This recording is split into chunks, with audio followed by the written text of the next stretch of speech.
خیال رکھتے ہیں، امانتوں کا خیال رکھتے ہیں۔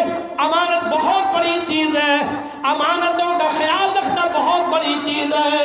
کسی کی امانت ہو اس کو فوراً واپس کر دیا جائے، اس امانت میں خیانت نہیں ہونی چاہیے۔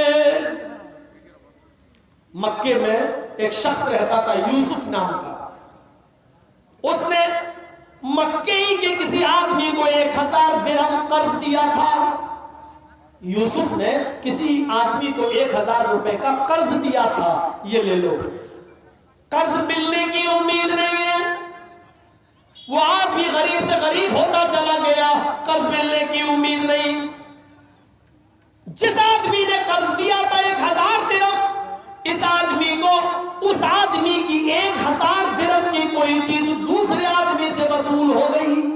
ایک دوسرے آدمی کے پاس اس کی ایک چیز رکھی تھی 1000 درہم کی، وہ اس کو مل گئی۔ یہ آدمی اس چیز کو لے کر مکے کے عالم کے پاس گیا۔ سنو مسئلہ، یہ عالم، یہ یوسف اس عالم کے پاس گیا اور کہنے لگا ایک آدمی کے اوپر میرا 1000 قرض درہم ادھار قرض تھا، بظاہر اس کے دینے کی ہمیں امید نہیں ہے کہ وہ مجھے دے گا، لیکن دوسرے آدمی سے اس کی 1000 درہم کی چیز مجھے مل گئی، کیا میں اسے اپنے پاس رکھ سکتا ہوں؟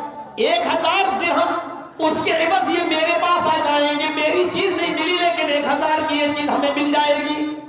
اس آدمی نے جو فتویٰ دیا وہ سنو، فرمایا نہیں، یہ اس کی امانت ہے، یہ تمہیں اس کو واپس کرنا پڑے گا۔ الدل امانت من ائتمنک، اللہ کے نبی فرماتے ہیں جو تمہارے پاس امانت رکھے اس کو اس کی امانت واپس کرو۔ ولا تخن من خانک، اور اس کے ساتھ خیانت مت کرو جس نے تمہارے ساتھ خیانت کی ہے، یہ تمہیں واپس کرنا پڑے گا، یہ تمہارا نہیں ہے، یہ اس کی امانت ہے، یہ امانت تمہیں دینا پڑے گی۔ اب اس نے تمہارا پیسہ نہیں دیا یا تمہارے درہم نہیں دے رہا ہے تو تم ویسا نہیں کر سکتے ہو اس کے ساتھ جیسا اس نے تمہارے ساتھ کیا ہے، اس کا گناہ اللہ اس کو دے گا، لیکن تم اگر اس کی امانت کو اپنے پاس رکھو گے تو اس کا گناہ گار بھی تم ہوں گے۔ میرے بھائیوں، اس واقعے سے ہم اندازہ لگا سکتے ہیں، اس واقعے سے ہم اندازہ لگا سکتے ہیں کیا معاملہ تھا۔ ہمارے پاس امانتوں کا کیا حال ہے؟ ہم امانتیں کس طریقے سے رکھتے ہیں، بلکہ دوسروں کی امانتوں میں ہم کیسے خیانت کرتے ہیں۔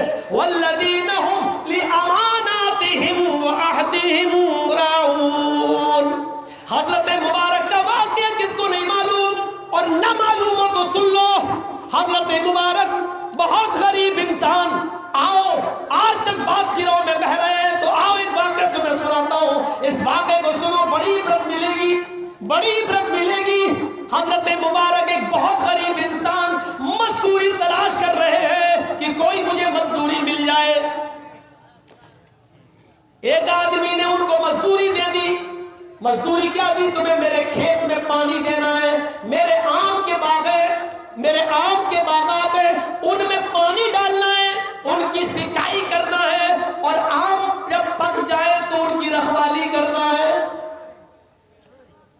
2 3 4 5 سال کا عرصہ گزر گیا، یہ پانی کھیت میں دیتے رہے، آم پک کر تیار بھی ہو گئے، یہ آموں کی حفاظت کرتے رہے۔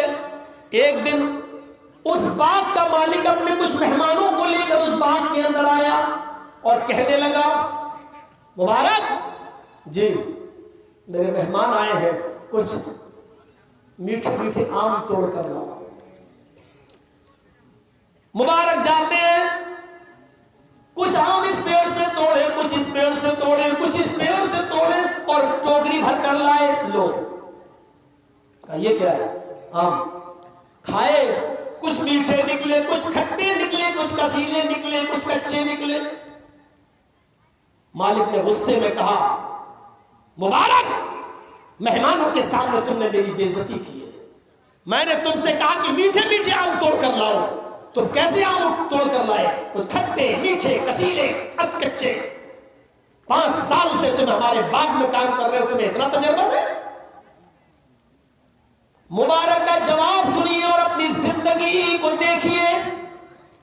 حضرت مبارک جواب دیتے ہیں، جی آقا، جی ہمارے مالک، مجھے کیا معلوم کہ کون سا آم میٹھا ہے کون سا کھٹا ہے؟